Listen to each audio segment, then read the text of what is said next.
the jeweled, bedazzling lifestyles of the rich and famous. Your direct line to the world of power, privilege, and prestige.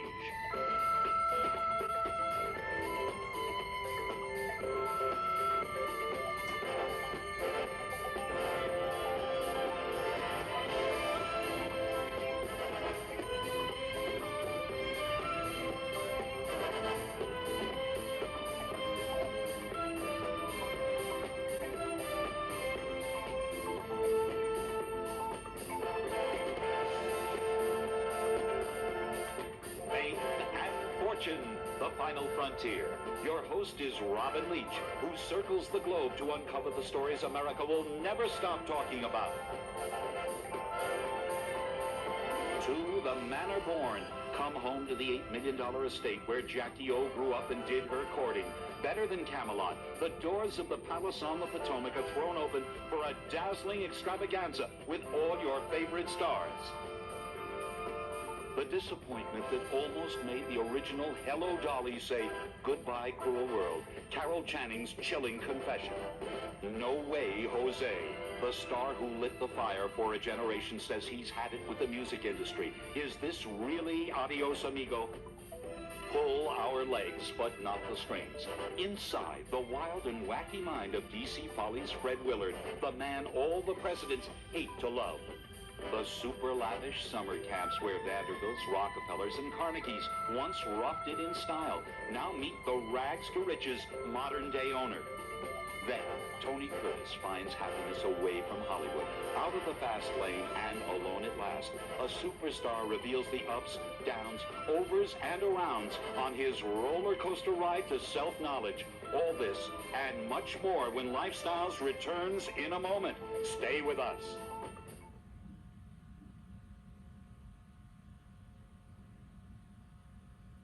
We're in McLean, Virginia, where the sun is going down on a great home and a great party. All of Washington's best are here tonight, including former President Nixon, who's been on the scene today. Do you like this party? I like any party. Any party is a good party for me. Not a bad Robin Leach, but a great Mr. Nixon. Though steeped in the traditions of politics, it was the all-stars of Hollywood who lit up a majestic mansion just a party pin's throw from the seat of big government. Big-hearted celebrities added fundraising to the fundraising at a very special night. It kicked off the largest single money-making event for the American Cancer Society. For the 6th sterling year, construction mogul Alan Kay opened the doors of historic Merrywood Estate for much merrymaking. Stars and benefactors alike all had their eyes on the sensational surroundings. I've been to this house before. In fact, I came here 2 years ago. It's really big. They really haven't invited me back. I just haven't found my way out.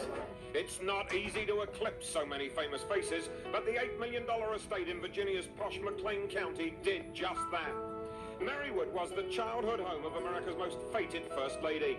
Jacqueline Kennedy Onassis learned horseback riding in one of the most exclusive settings on the Potomac River.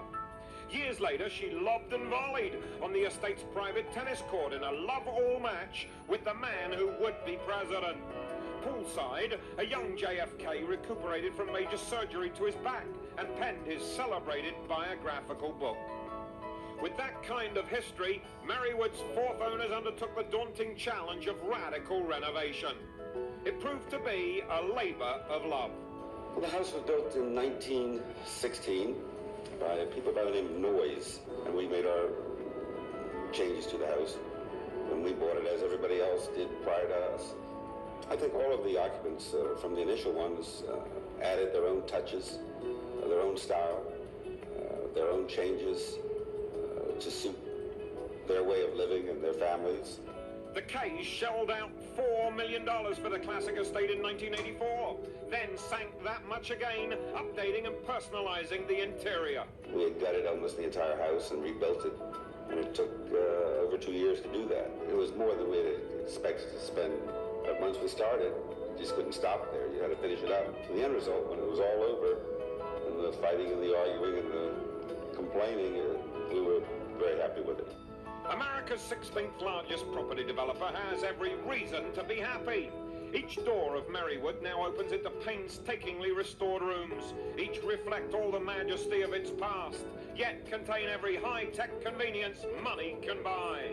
Above all, this is a functional family home, one that the Kays want secure at all times. To state-of-the-art vigilance, add every imaginable labor-saving gizmo. The electronic lighting consoles in each room also control the curtains. Behind the master plan, the proud owners whose portraits now hang in the tunnel connecting the servants' quarters. The staircase walls are all hand-painted. They took months to complete. This kind of money-no-object detail is typical for the Kays. Their art collection would grace any gallery, yet their priceless originals hang, would you believe, in the family room. Despite the grandeur and a full-time staff of 10, the Kays regard Merrywood as their home sweet home. If you could be here on a Sunday morning, you would see that it's like a very typical American home with children, although our children are not young. They're adults.